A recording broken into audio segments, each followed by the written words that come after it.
Hello, hello. Welcome to Waifus of Overwatch. My name is Erin Fitzgerald, and I'm here with my good pal, Danielle, McRae. How you guys doing? and we are, I can't remember which episode this is, but Happy New Year! Yeah! You're welcome. And for this special Waifus of Overwatch edition, we bring you a fantastic waifu, the one, the only, Diva, played by Charlet Chung! Woohoo! Hi guys, hi everyone. The crowd goes insane. They lose their minds. People are No, they throwing literally will bombs. go insane. They probably will. We went insane when we found out that you were going to do this.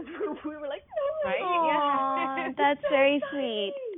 Well, thank you so much for having me. I'm so excited to be talking to you guys. Well, hey, you're very welcome. We need you to know that you are a legitimate waifu of Danielle and I. I play your character all the time. I've gotten much better with your character. It took me forever to get good at your character, and now I'm like, I am so much better. You are so fun that's to play. Awesome. Have you? So were you good at her character before the buff or after the buff? I don't even That's a good know. question. That's a good question. I can actually answer that. I can answer that. Good. So when I first played Diva before the buff, I wasn't so good with her. But after the buff, it's like, where have you been all my life? Where have you been? I was intimidated because we were playing that one time, and Anuki, one of our squad members, was playing Diva, and she did this fancy thing in Ilios where she sent Diva's ult over the wall, exploded, cleared out the whole place, brought it back, and then came out like, yeah, and what? And I was like, I'm never going to be able to do that. That was genius. So she raised the bar on Diva gameplay for me immediately when I just started. So I kind of was terrified of you. Now I love it. That's awesome. Have you played at all? Do you play Overwatch? I do and I don't. So basically, before BlizzCon, I wanted to make sure that I knew what I was sort of getting myself into in terms of not just, the game and knowing about the game, which obviously I was able to kind of come to know through the recording of Diva, but to also understand gameplay. So I went over to my friend's house, who is a big gamer, and he's actually an app developer. So he has all the fancy equipment. He plays on a PC. I hear that you guys do not play on a PC. Yeah. You're right.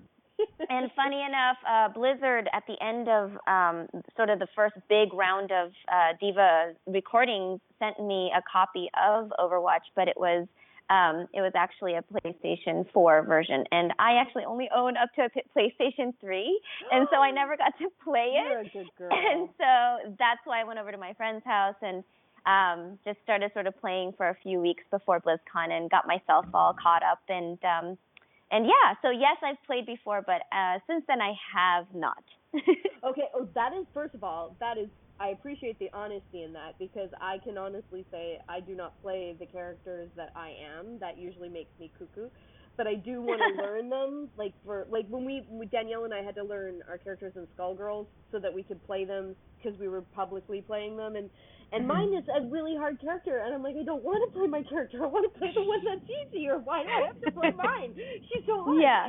I really respect that you put in the time, you put in the discipline. Yeah. You're like, I need to know, were you happy with your performances? Because we're pretty biased that you are genius and your performances are brilliant and adorable and fantastic. But how do you feel about your performances?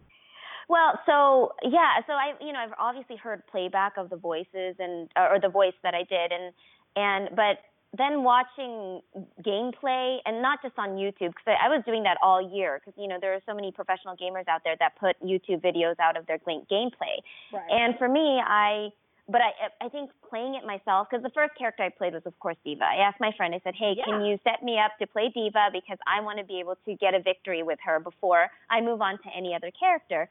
Nice. And so he set me up, and it was a little weird. I mean, I've been acting for a really long time, and so I've seen myself on television, and I've heard a few other voiceover things that I did, but it was kind of surreal, and I wasn't at the point where I was like annoyed with myself, but it was sort of like, I know these lines.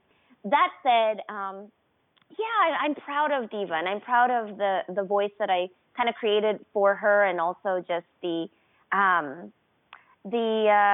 creative freedom that Blizzard gave me to be able to give her the sort of style and sass that I wanted to incorporate in her character. So I like her. Can we just give a huge shout out to Blizzard for keeping it authentic and international and diverse? Like, Diva speaking English and Korean is so badass. Like, I'm learning Korean words listening to you. Yeah.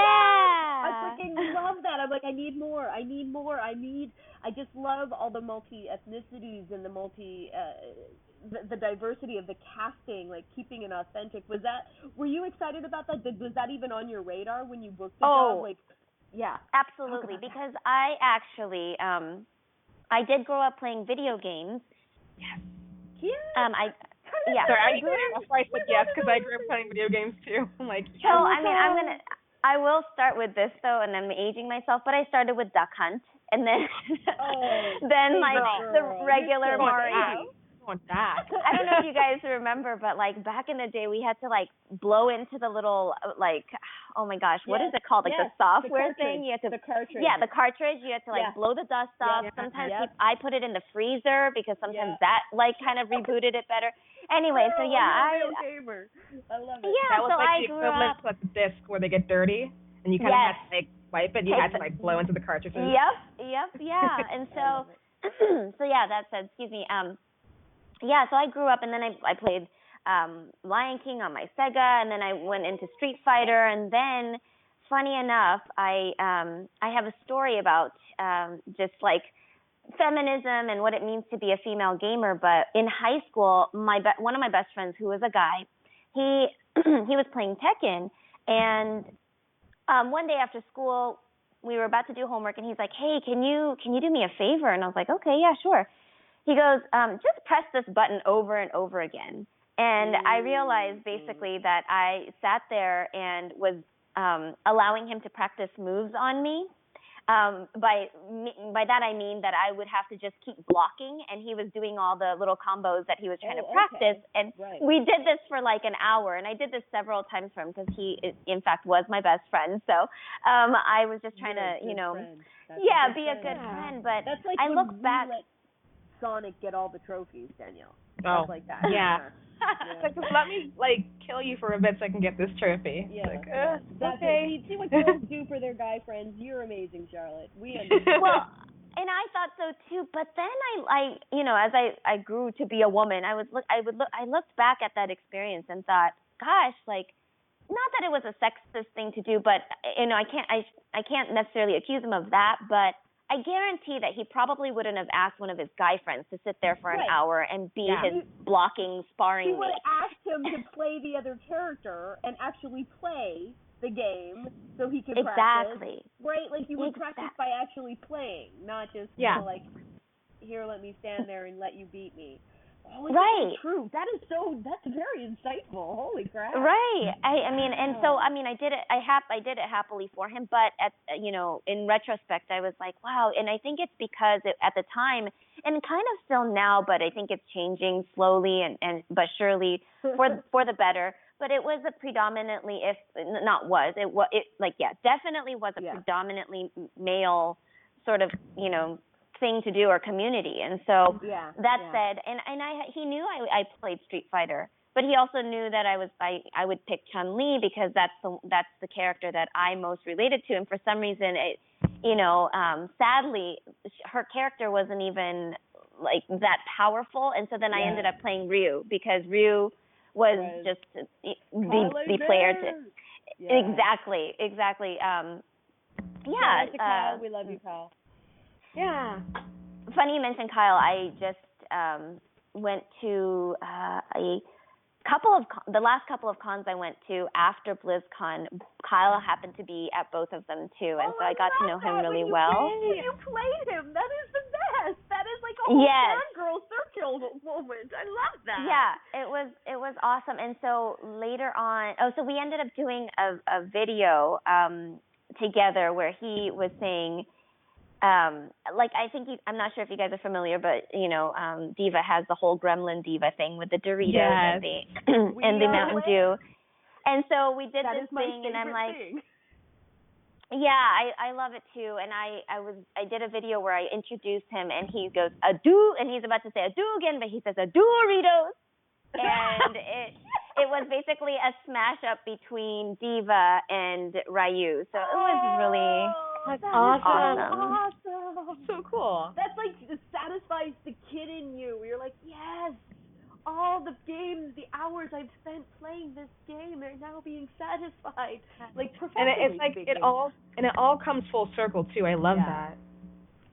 Yeah. So anyway, that story about Tekken reminds me of just like female representation, which then leads me to just ethnic representation, and to kind of go, to answer your question about how I felt about it, just finding out that Blizzard was making this game that so many people can relate to, and that it wasn't just one,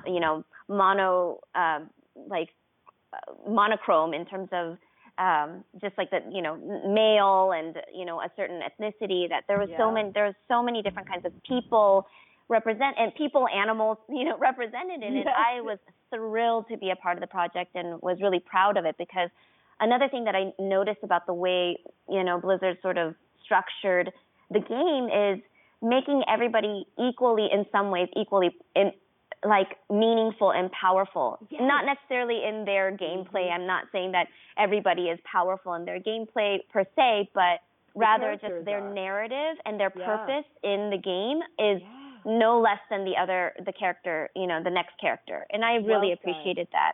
Yeah, well said. Really appreciate that. Especially as like a female, where we oftentimes play the support of a male, or as an Asian. Yeah, exactly. If we're being really frank. We know what we get cast as all the time. Yeah, it's a big deal. Especially, and also ethnically too, oftentimes minorities are cast as support characters and not necessarily people who stand on their own and have equal meaning in a plot line. So I was very happy. How many times do they cast a white person to play a minority character too? Like, that happens all the freaking time. So it's already becoming a giant mess. But Overwatch and Blizzard is really cleaning things up and saying, why are we doing things in such a vanilla way? Why can't we have people internationally, in their authentic accents of the location they're from, be able to, express a character? Like, oh my God, Anna's character is so gorgeous, and she's, an actress from Egypt. Like, it's blowing my mind. All of the female characters, they're so strong. The casting is so legit. It's so badass. It's so exciting. I'm so happy. I play a lot of the female characters because I just want to hear you guys over and over again. It's so inspiring. You're so inspiring. I think you're opening, you're breaking glass ceilings. You're just shattering them in the gaming universe. Like, I truly believe that. I truly do. I also see this whole thing as like inspirational for the companies, because like they see that Overwatch is something very special, and it's just getting bigger and bigger and bigger by the moment. And like I'm hoping that these other companies see it as this. They have a good thing here. Maybe we should kind of follow suit and keep this train going. I love what Overwatch is doing right now with their characters. It's true. I hope so too, and I feel like I actually, and I'm sure you ladies also have been seeing the trend changing. And I think, Erin, you mentioned something about white people playing ethnic characters, and I've seen more and more through auditions that people are being more, or companies are being a lot more conscious about making sort of more legitimate choices when it comes to picking actors who actually represent that ethnicity. And so I think that we're moving in a positive direction. Yeah, I do too, because there's more than enough, I mean, if we have more female writers, producers in the game industry, which is happening, that's legitimately happening, and Blizzard is definitely leading the way with all of the female collaborators that they include. I freaking love Blizzard. But all the other game companies are slowly catching on as well, and the more we have women developers, gamers, programmers, writers, producers, the more it'll just be a natural transition where obviously females will be more represented to be actually females, where we're just normal, kind of dorky people too. We can be just as dorky as guys can be. We can be any race and from anywhere in the world, obviously, because there's a planet full of us. So Right. we can all play video games, and I think this game is dominating. I mean, I know for me, this is my first-person shooter, and the fact that there were so many female characters was a huge attraction to me downloading my very first-person shooter. That was like, well, that's interesting. I want to see what I need to support. I need to put my money here and support this game to say, yes, I want more of this. Mm-hmm. And I love how there isn't just like 2 female characters and the rest are guys. It's like a whole bunch of female characters. How many times you get an audition, Charlotte, where it's like, oh, here's the 30 male roles, and here are the 4 females. Please. You know what's so funny? I just went out on a motion capture callback yesterday, and the breakdown is literally 3 lead males and 1 lead female. And so I completely understand that. And I mean, and then to answer the other question, so then as an adult, I ended up getting my husband a copy of Call of Duty, Black Ops 1 for Christmas. It was one of those things where everyone's like, it was the game to get, and it was so hard to get a copy of, and I got a copy of it. I gave it to him, and on the 26th after Christmas, I said, you know what, like, I'll do you I'll do you a favor, and I will play with you, and I will, whatever, be your sparring partner. Anyway, long story short, we ended up playing for 6 hours straight. We played Call of Duty Black Ops 1 Zombies, and I became the addicted one. And so, and so I ended up playing Nikolai, who is the Russian character in Call of Duty, and so is now my favorite. And actually, he's voiced by Fred Tatasciore. And whoa! Yes, circle is complete. I mean, so many full circles. I mean, it's mind blowing. And so, anyway, so I became a gamer again as an adult through Call of Duty, and then about a year after, or maybe 2 years after, I got an audition for to be part of one of the sort of China releases of Call of Duty for them to use the likeness of my face. So it was kind of like a motion capture situation, which wasn't my voice. And then a couple years after that, I got another audition for another Call of Duty, and this time Call of Duty 2, Black Ops 2, where I played sort of like Korean civilian voices and sort of additional characters. And then I got another audition for Call of Duty Black Ops 3, and I finally got cast as a lead a character named Seraph. And so it truly came full circle. And so then you worked with Keith and Val then, Keith Aram at PCB for Black Ops 3, yeah? Keith Farley was my director, and in terms of Nice. Yeah, and I never ended up seeing any of the other VAs, and so it was, as you ladies know, it's a sort of a vacuum of a situation. So it was just me and Keith. That's awesome. Oh, it's so cool. Sorry guys, I know that this is for an audience of people that don't, but we don't know Charlotte, so this is our first conversation with her. And now we're kind of nerding out this is basically work talk now. We're talking work talk. I was just additional, on fire death characters in Black Ops 3, so we have that in common. Oh, probably awesome. I never even thought to see what we might have in common. I'm sure there's stuff we have in common, but that's really cool. Like, I love that you start out playing first-person shooters and you end up in first-person shooters. That is so freaking that's groovy. Awesome. I would say it was a dream come true because of that. And it's interesting because I feel like actors, and this isn't to like clown on any actors or anything that don't play video games, but especially if you're a VA that does video games, if you don't play video games, then it's really hard to even understand how to voice one. And so all of that prep work, I had no idea that I was going to have a career in video games whatsoever, but all the sort of fateful prep work that I got to do, in my own sort of leisurely time helped me to, I think, become a better voice artist for video games. And so I'm really thankful for I guess that Christmas present that I got my husband. I don't know. That's perfect. It was like your Christmas present for everybody. And it's kind of like actually Darren DePaul's story, Reinhardt's story, because he was playing Diablo 3 in New York during a period where he wasn't booking a lot of work on stage.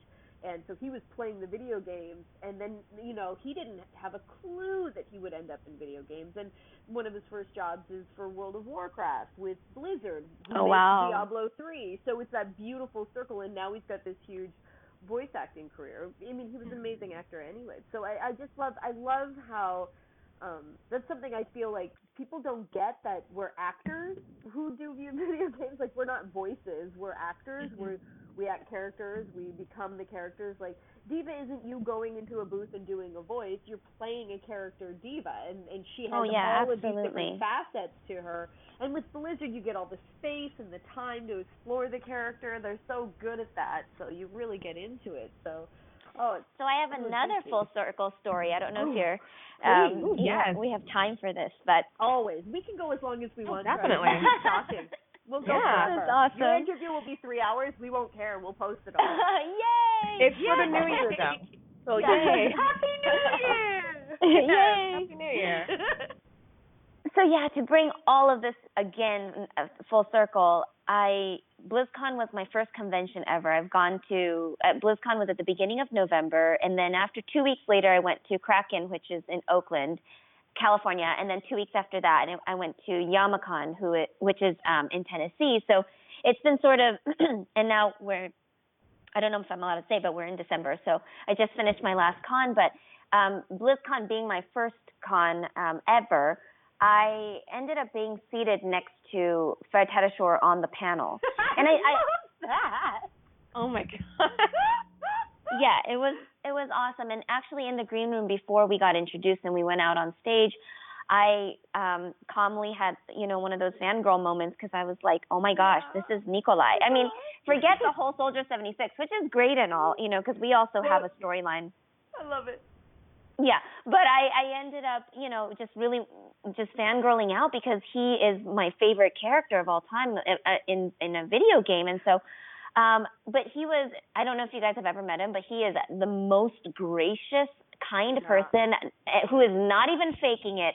Just the most amazing human being I've ever met. I mean, he was so nice. And so as we were leaving, he's the opposite of the Hulk. He's the absolute opposite of the Hulk. Yeah.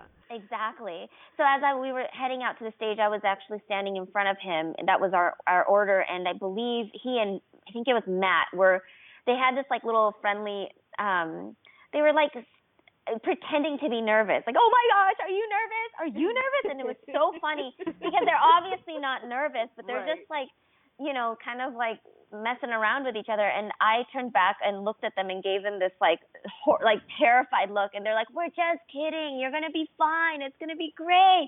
And I think they knew that I, as a noob to the scene, was sort of freaking out because they were pretending to freak out when they were just messing around. And so, but that said, I think Fred saw that I was shaking like a leaf. I think there's footage out there of me coming out and being super excited and confident, which part of me was, but just seeing a huge sort of actor part of you. You acted my you gosh. were cool and confident, but inside you were losing I think so. Oh my gosh, I was shaking like a leaf. I didn't want to disappoint anybody. People love Diva so much that I'm well, they might not love Charlotte because Charlotte's not necessarily Diva. And so I was just and I never want to say the wrong thing when it comes to something so personal as a video game character, because it is not to be, it's not to be dismissed. I mean, people really feel attached as a gamer, you have lived that experience. That's yeah. And I guess you're right. Right away. I guess you're right, because if Fred had turned out to be some big old jerk, I would have been so heartbroken. Not even mad. I would have been so sad that this person that I was wanting to look up to and not just as a VA, but because I really love his character, was a disappointment. And I obviously absolutely wasn't. And so, I was shaking like a leaf, and Fred was in back of me and kind of took a moment to just kind of have more of a serious pep talk with me before I left, and not in a serious tone, but more hey, you're gonna be fine. We're gonna have a lot of fun, and you're gonna do such a great job. Totally something he didn't need to do. I went out, did the panel, and even in between sort of questions from the audience. And then after that, we had signings and everything. Yeah. Throughout all that, he would actually. Was that your first big signing like that? Yeah, it was my first one. How did it feel? So, I've done one for, I used to do a lot of Disney shows, and so I had done one for an audience for a show called Cory in the House that I did a guest star on, and so I've done it before, but nothing is like, is like the experience of doing, of having an autograph session with gamer fans, and so. Fans are a whole other animal. Like they are so amazing, and there's the love and the knowledge is so deep, and it is that fear of like, oh, I don't want to screw this up because they know so much more than I know at this point. I can admit that. I mean, I can readily confess that because it's true. They do know so much more, and so as I was doing the autographing and everything too, Fred would actually like lean over and encourage me along the way. Again, something he did not have to do, but he would lean over and say, hey, Charlotte, you're doing a really good job. I really liked that answer you gave. Or, things like that like just really put me at ease. And, hearing this from a veteran and somebody that I admire a lot, I was just so floored and also calmed. I felt more just at peace while I was kind of experiencing the whole extravaganza of that day. And even after, so we get off the stage and Fred comes up to me again and he's like, hey, just wanted to let you know you did a great job out there. I swear he had sort of encouraged me probably at least 4 or 5 times when nobody was looking. It wasn't for show. It was just to encourage me. He's so private and so sweet and so kind and he's also got that energy where he just resonates. You feel safe next to him. Not because he doesn't feel threatening like he'll kick somebody's ass. He's just got that energy that everyone in the room kind of calms down in his presence. Oh, yeah. I mean, and so, that experience was wonderful. And after BlizzCon... It was. And after BlizzCon, what was funny was I had then learned, because I had just been sort of I'd been more well aware of the whole Gremlin Diva storyline, but then, or I wouldn't say it's storyline, but more of like this, side storyline, I guess, or side kind of character. But then I found out about the relationship that people had already been building between Soldier 76 and Diva, and I was like, I can't. I just can't. I was going to ask you about that. Like, how is art imitating life so crazily like this? I was like, oh my gosh. It's the love, Charlotte. The love creates it. You can't fight the love, man. You can't fight the love. It's a real thing. It's a real thing. It manifests things that you just... Holy smokes, this is real now. I do believe it's the love. I truly do. Oh, yeah. So that leads to my next question. So how does it feel like being the daughter to Best Dad, Soldier 76? I have to ask that. I will say, as you guys now know, that even in real life, he was very fatherly that day. And even, again, we had a Blizzard Overwatch wrap party the following Monday. And once again, he was like, hey, like, good seeing you. And just being so kind. And I love the pairing because I love his story. I don't know if you guys were able to watch his narrative. His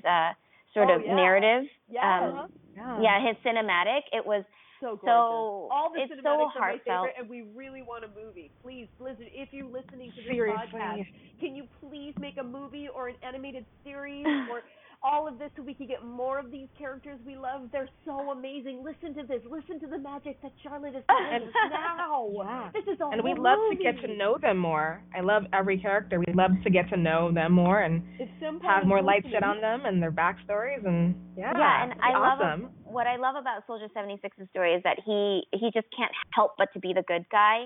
And I feel like that's kind of, I remember Andrea was saying, like, Charlotte is Diva and Diva is Charlotte. And when she was introducing me. And I feel like all of us, like May is Zhang and Zhang is May. And, I think there's just an element of each character in the person that is actually voicing the character. And so I absolutely love the pairing between Diva and Soldier 76. I feel like as a woman, a lot of times in these kinds of situations, we get paired in, sometimes quite frankly, uncomfortable romantic situations with like the wrong other guy in the game or whatever. But it's sort of a safe pairing for me. I feel like there's nothing weird about it. Nobody is, making any sort of inappropriate comments about Soldier 76 and Diva. It's just a very friendly and positive relationship that I think a lot of,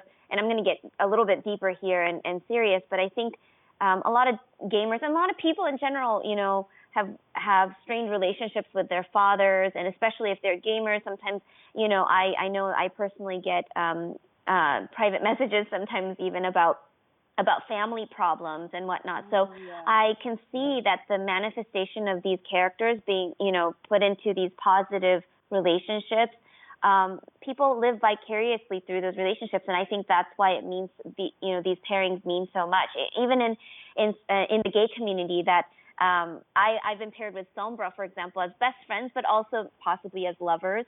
I've been paired with thought of that a couple of times. Yeah, I've noticed that. Yeah, and they would look so good together.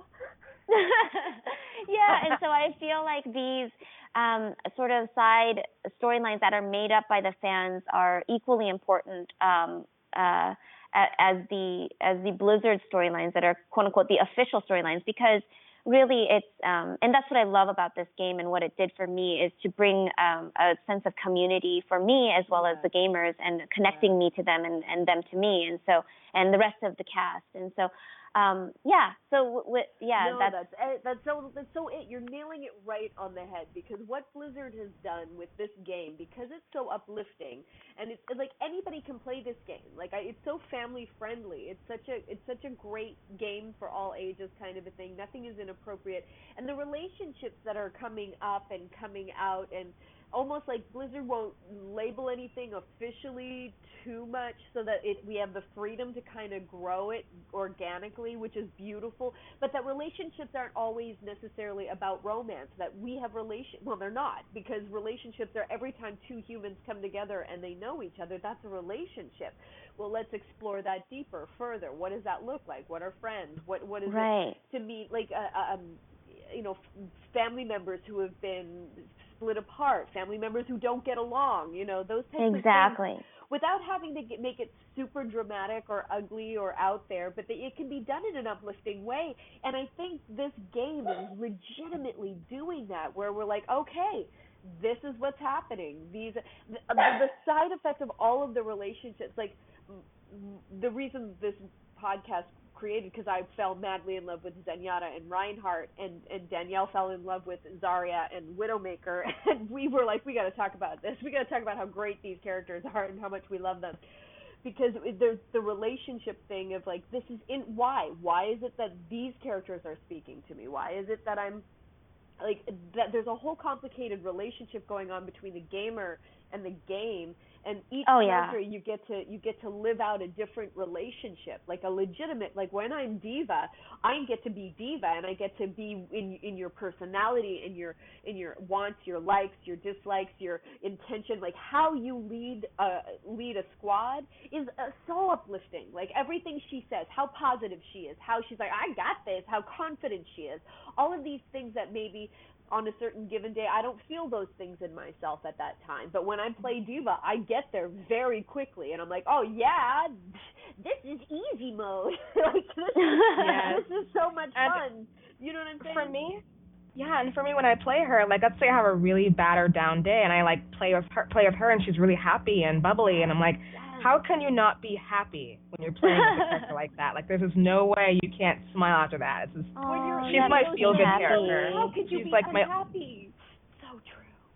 How could you be? How could you? It's funny you mentioned that, because for me, living vicariously through other characters is, part of what is so fun about playing video games. And people always ask me, so do you main Diva? And I actually main Roadhog when I play. So actually, after I started, I did the whole Diva thing. I got a victory. I posted it on Instagram story. Everybody got excited. They were like, oh my gosh, I showed a victory. After that, I was like, okay, that's enough of Charlotte.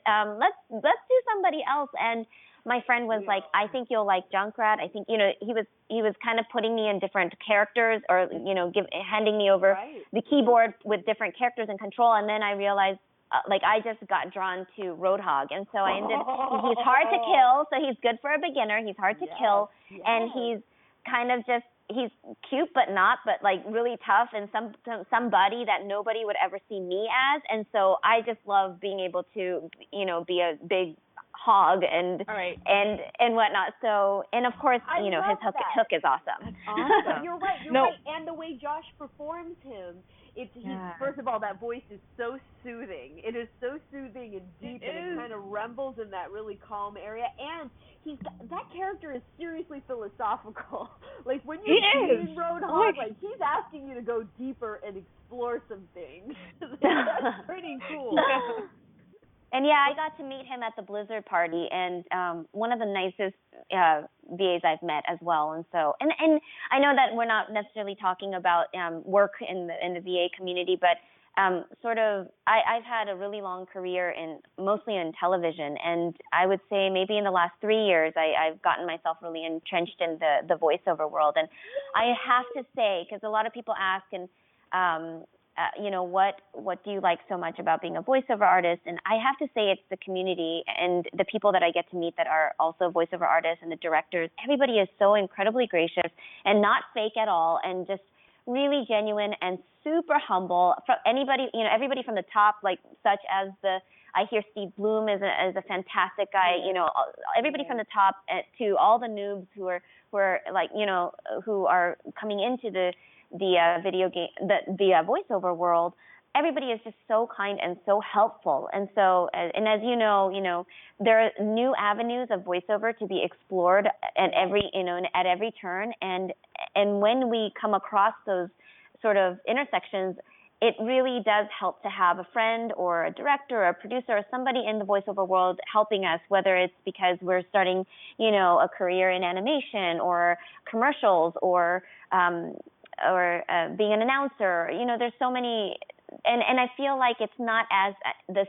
I'm going to be really honest. It's not the same in the acting world, the theatrical world, as we call it. You're right. And you're right. Yeah. And so and so I just really love the community that I've been welcomed into. I feel very fortunate because I remember how hard it was to get into the voiceover world. Everybody was like, "Man, once you're in, you're in." But I was like, when am I going to get in? Because, hello, I've been waiting. Can we celebrate you in? We're so happy you're a part of our community. You're amazing. That's so awesome. I totally feel you, because I was doing on camera. I started out in theater, did on camera, but I didn't like on camera. Not because it was so isolating. I felt isolated. I didn't feel like I was a part of a big family, and it probably had to do with the projects I worked on. But when I started getting into voice acting behind the mic, and I started with cartoons before video games, that whole community, it felt like theater community to me. And I don't know, do you have a theater background? Because I find that theater people really are attracted to voice acting because it feels like that whole ensemble. We all know we're just a piece of a bigger puzzle, and we all work together kind of thing. I actually don't have a theater background, but I can feel you on that, because do theater. You know what? I'm going to be really honest here. I was never encouraged to do theater because growing up, I guess in the 80s and the 90s and into the 2000s, I as an Asian American, I never really saw people on Broadway outside of Miss Saigon. And so I never wanted to be a thespian in high school. I ended up being a cheerleader and golfing and doing a bunch of other things that I felt like I had an in, but I didn't join. Wow. I never did. I just never joined. Because I bet that's a lot of experience, and the same story for a lot of actors out there who just never got to see themselves represented in, the crap that we put on stage or the crap that we put on TV, which is why this game is so important, because it's like people get to see themselves represented.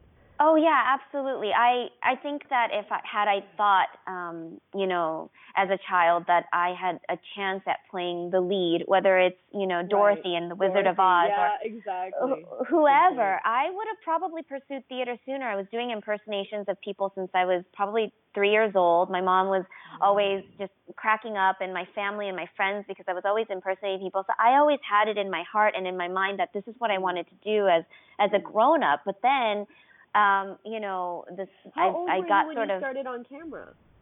So I ended up starting out right out of college. So I Nice. was represented right out of college, and Where did you up go to until then college? I had not. I went to UCSD.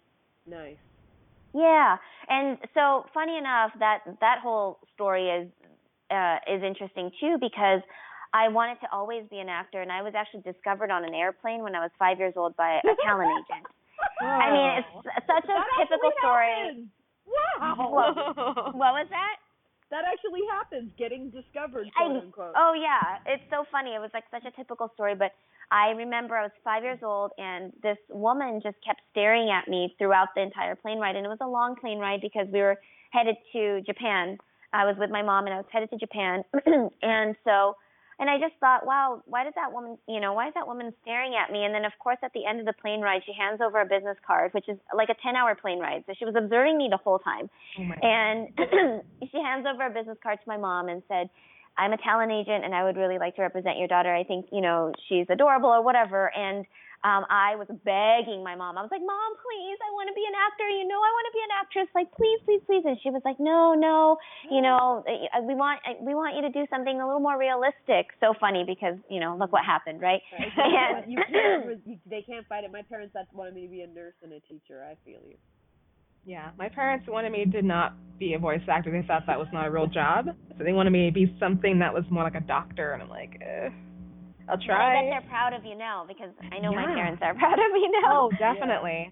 But so that ended up leading to just doubt, like not investing in theater and whatnot, because of not just what I thought like society was already planning for me as an Asian American woman, but also because my mom and dad, not that they were actually by no means the stereotypical Asian parents where they were like, oh, we want you to be a doctor or a lawyer or something, but rather I think just acting was something that they felt like, it might not be the best path for me just because of the prospects of it as an Asian American woman, or maybe not even just that. They probably didn't want you to go through the abuse that you would go through as an actor. First of all, you're a woman, and then to be an Asian woman, you're already got like that. The rejection and the things people say are cruel. They're just cruel. Well, I think they were unaware of that part of it, but yeah, I mean, because they're not in entertainment, so but also they are in academia, both of them. They're they both have their doctorate, and my mom's a professor at Pomona College in Claremont, California. They're very entrenched in their studies, and so it was just kind of like, oh, isn't that what you want to do? And I definitely didn't want to, and so that ended up, people in my family were like, well, if you don't want to, maybe not consider acting, but maybe why don't you become a news anchor? And so they ended up encouraging me to be a news anchor, because that's something that's reputable but also on TV. And so I was that like, was their compromise, a news anchor. Oh my God. Yeah, okay. well, because at the I love time, that. Connie Chung was making it as a news anchor, and so they had somebody to look up to, or somebody that they can put in front of me that is admirable, and that I could aspire to be. And so I was I was like, okay, that's it. That's what I'm sort of allowed to do, and so that's what I'm gonna do. And even though inside I was like, I'm gonna find a way to do what I really want to do. So I ended up going to UCSD for communications and East Asian studies. I'm half Japanese, half Korean, which is sort of it's taboo to. I do. I'm fluent and literate in both languages. Oh, you're the cleverest girl in the Christmas. Oh, Diva's not only gorgeous and talented, she's a genius. A freaking genius. That is my only claim to fame, actually. Yeah, I was raised to speak and be literate in both languages, partly because it's, I don't know if you guys know sort of the historical background of the two countries, but there was just the annexation, and there's still some some cultural and political tension between the two countries, and I liken it to being sort of like I should find a better example, but I liken it to being like a German and a Jew. There's sort of this history, albeit there weren't mass killings and it wasn't as extreme, but it's kind of odd. I mean, you won't find very many people who are half Japanese, half Korean. It's not the most common Asian pairing. Right. And so that said, they really wanted to make sure that I was able to be very well versed in both cultures and languages, and so that I wasn't torn and I didn't feel like I had to choose. I think it's sort of like being biracial. You kind of want, both parents want you to feel welcomed and accepted and well versed in both communities, of races, but I'm bi-ethnic, and so in that way, I ended up studying East Asian studies because I wanted to know more about the history of Korea and Japan and China, even though I'm not from China or anything like that, but just having a better idea of it. And then sort of moving on from there, I was sort of low-key taking theater classes because, as you guys know, Yale and UCSD and Tisch are, some of the top drama schools in master's programs in the country. And so I was like, well, I'm going to take advantage of this. I did not know that that UCSD had such a stellar theater program. I'm going to take some classes. So I almost minored in theater as well, but I ended up not finishing that. I ended up actually minoring in dance, but that's a whole other story. And that's sort of my background. Background in acting. And right after college, and then so I ended up actually interning at Fox and for a producer and shadowing a news anchor who really showed me the ropes.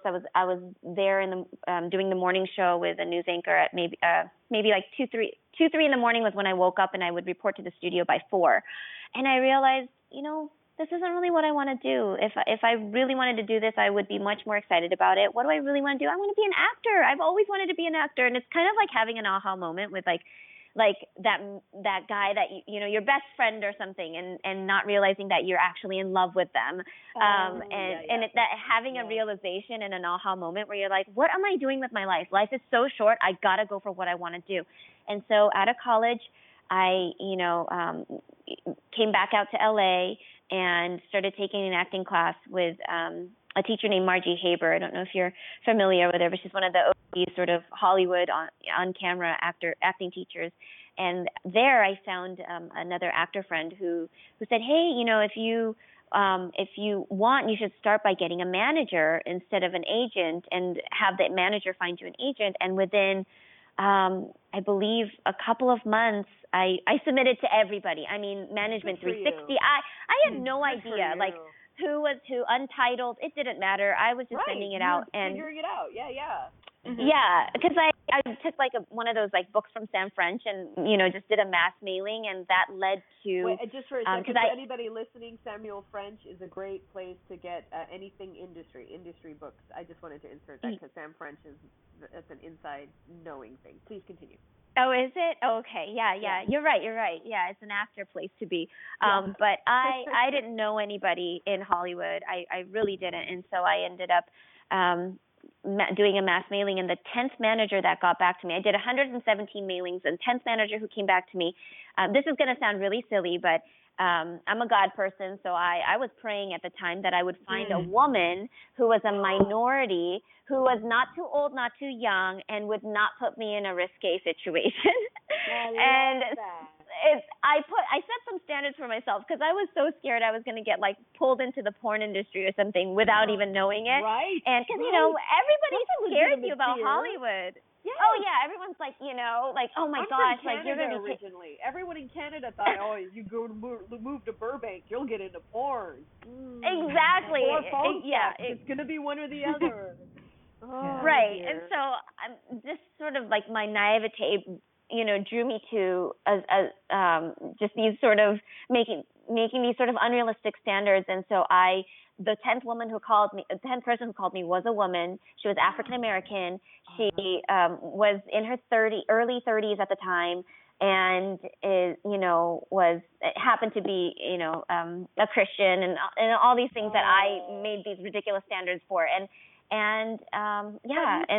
you set those intentions and they all manifested. I think that's a really important point. You set the intentions and they all manifested. So I like that you said these are crazy things, but they're not. They were your standards. They were what you felt you were worth and what you felt like you deserved, which is a good thing to set that type of thing. It's like, you know what, I don't have to go below my standards. I think we start doing that when we start feeling desperate. You know what I mean? When we start feeling like we're not manifesting our dreams, when we panic, which for me, that only happens to me if I'm getting impatient. When I'm feeling impatient, then I'll drop my standards for myself. But when I realize that if I stay in that flow, and I like that, I mean, I'm totally a God person too. So when you stay in that flow, then everything rises up to meet you. When you drop your flow, then everything, you're just collecting whatever. So I like I love that you said that. I love that that's your story, and that you're a living testimony that if you set the intention and you are patient, like you said, it was the 10th person. A lot of people person. You know what I mean? Like some people wouldn't wait that long. Some people would get impatient. And I love that you had the strength to hold out for what it is that you wanted in your heart. That is such an important breath. Yeah, it was the 10th person. Yeah. She was the 10th and last person, and the reason why I say I'm with you. I have been, as an actor, we've all been there where we get impatient, and so then we settle for something else, and then we regret it afterwards because we know deep in our heart that we did something that we knew beforehand, but took the job anywhere or whatever because we were desperate. And so I've definitely been there, not above that, and I think all of us have experienced that before. But the reason why I was saying it was crazy, I agree with you that I think that it has something to do with setting standards and limitations and whatnot, and really sort of allowing fate to follow through with that. But also it was the sort of odds. I thought it was. Now I know it's crazy because there aren't very many female minority like Christian women that are not too old and not too young who are actual talent representatives. Right. And so the sheer odds that I met her was crazy. And I'm just gonna go with it since you guys don't seem to be offended by my sort of personal story here. But when I met, please continue. When I met her for the meeting, I walked in and we started talking sort of about our faith and whatnot. And interestingly enough, she revealed to me that once she kind of felt safe with me and felt like, she said, I want to represent you, let's do this. She said, I just want to let you know that I've had your headshot up on my cork board for a week and I've been praying over you. Oh. And for God to give, it was, oh my gosh, it was so crazy. It was totally, and I was like shocked and almost in tears. And she said, and I was just asking God to give me a sign on whether or not He should connect me with you. And I had that moment where I realized I need to give her a call. I feel teary even thinking about this. This was 11 years ago. And she said, and I see why God led me to you. And so, and we had a good run together. We were together for 8 years. She's still one of my best friends. I've since then, I'm represented by somebody else now, but we definitely it was a fateful meeting and I still attribute even Overwatch, even everything that I have gotten,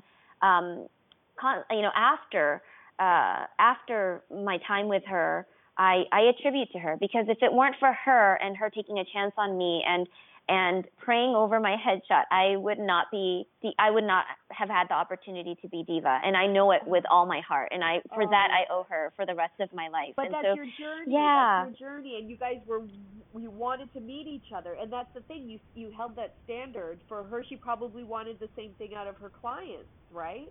Like that standard that you set for yourself. She was probably looking for clients that resonated for her in the same place, because we tend to want to work with people that are in the same place of love that we are. If we're not in a good place of loving ourselves, then we tend to want to be with other people who aren't in a good place of loving themselves. If we are in a good place of loving ourselves, we want to be around other people we tend to attract the people that are able to give and receive the amount of love that we personally are able to give and receive in a moment. And for me, you know, if in many religions they say God is love, then that means love is God. So to me, it's interchangeable. Yeah. And I love how she gave you that initial spark too, yes. with your career as well. I love that, how it all just kind of culminated after a while, and it's just, look at it, it's amazing. It's amazing. I love that relationship that you have. It's so groovy. With her. Yeah, it's still good. She's still one of my best friends, and I'm just so ever so grateful to her, and just our fateful meeting 11 years ago. Thank you for sharing your story. That is it's so personal, and it's so important because I feel like a lot of people we just don't talk about our stories that much in an honest way, because we're always afraid that somebody's going to like or dislike something we say. But it's our truth. It's who we are in that moment. It's the life we've lived based on the experiences we have. So I really appreciate your honesty and sharing that. What an inspirational story. That was so great. Thank you. I do know that Danielle has noticed that you have been paying attention to some fanda. Danielle, did you want to get into that? Yes. Okay, so I was looking through your Twitter earlier, and I saw that you pretty much posted a Divas Christmas list Overwatch comic dub. And I was going to ask you, like, do you follow some of the Overwatch, like, fan art and the comic dubs and just the Overwatch fandom in general? So I think that's really cool with the comic dub. Oh, yeah. 100%. I mean, it's hard to not see it because, and another sort of honest tidbit here, I was not active on Twitter until the Blizzard weekend. So I noticed that with all of the characters, for the record. Like, I would say 90% of y'all weren't on Twitter until that weekend, and then everything changed. And that's why we've got some good interviews now. Thank you, Twitter. Life has definitely changed for all of us. And this is only we're talking like 7 weeks ago, 6-7 weeks ago. Yeah, I mean less than 2 months for sure, because it was that first week of November that we did Blizzcon. It's January 1st, 2017. Yeah. Oh yes, January 1st. Yes. But yeah. Sorry for all the date references. It's okay. You know what? It's totally fine, because obviously we want to get a hold of you guys when you're available, and obviously during the holidays is a great time. It's a downtime. And we get to share you with the world on January 1st, 2017. Yes. Yay. So yeah, that first week, so before that, I had a following from some people who knew I was Diva, but didn't really get introduced to it until, or like we're such, I guess, devout sort of fans that they looked me up on IMDb and found that I was Diva. And so I was following maybe 62 friends, or less than, maybe like 50 friends, and I had maybe 300-400 followers, and I was never active, never. I had tweeted out 2 things in my entire life before BlizzCon. And then literally within 6.5-7 days, I reached 10K right after BlizzCon. Dang. And it's been sort of, just continuing to amass since then, and sort of blown my mind because as an actor, like that's got to be, because for me it's been a slow build over a 20-year career. So everything I've never had a lightning bolt kind of experience. Like, is it as weird as it looks?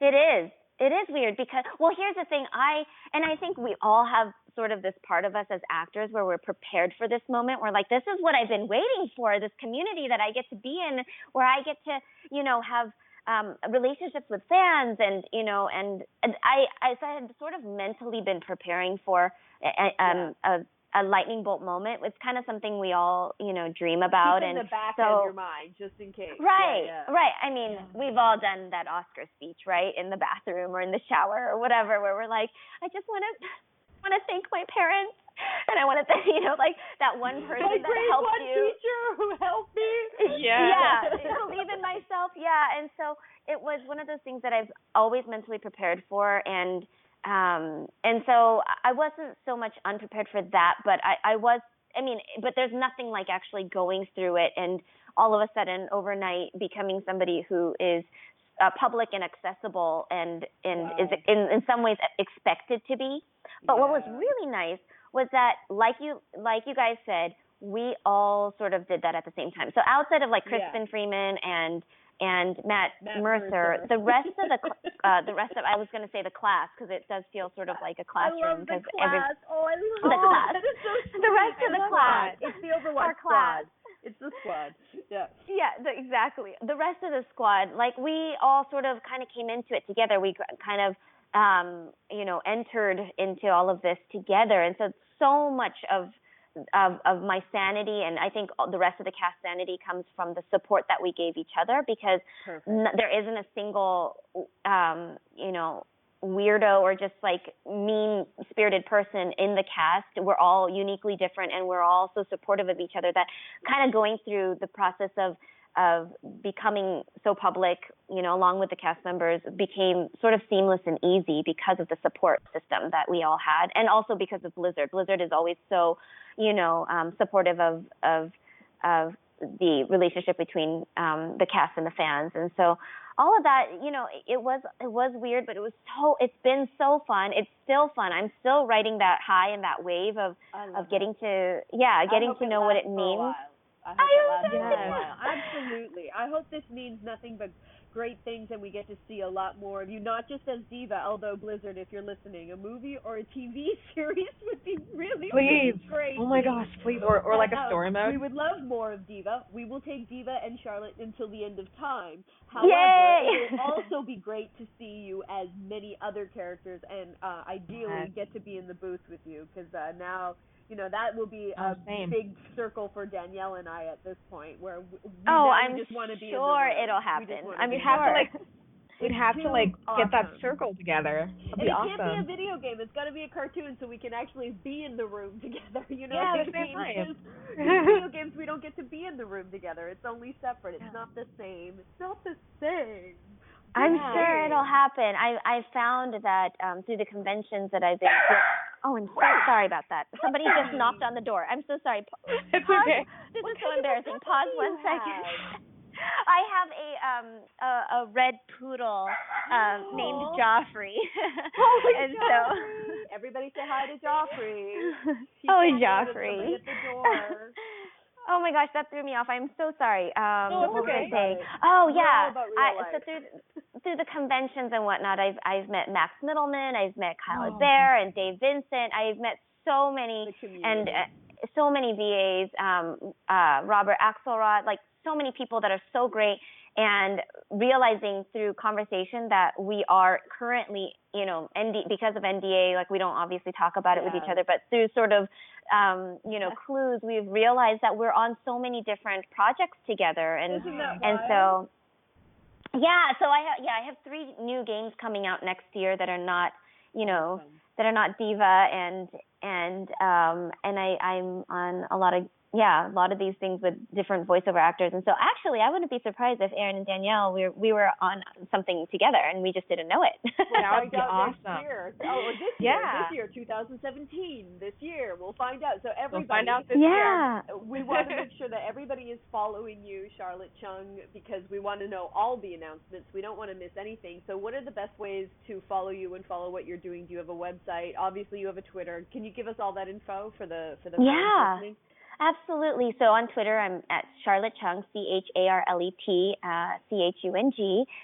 Instagram, same thing, CharletChung. And Facebook, I have a fan page. It's Charlet Chung.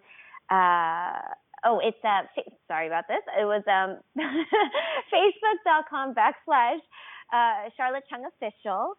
And am I missing anything here? That felt pretty good. And if you have anything that if you guys can't get a hold of her or whatever, you can always follow the @Waifus of Overwatch. Oh no, waifu. I have one more. I'm at www.charletchung.com. Yes. Super easy. And why the reason why I'm plugging that is because a lot of people ask me where they can get a D.Va autograph, and that's where you can get it. It is authentic. Perfect. It is, signed by me, and it is custom tailored to whoever, the fan wants it addressed to. And so that's where you should go if you want an autograph.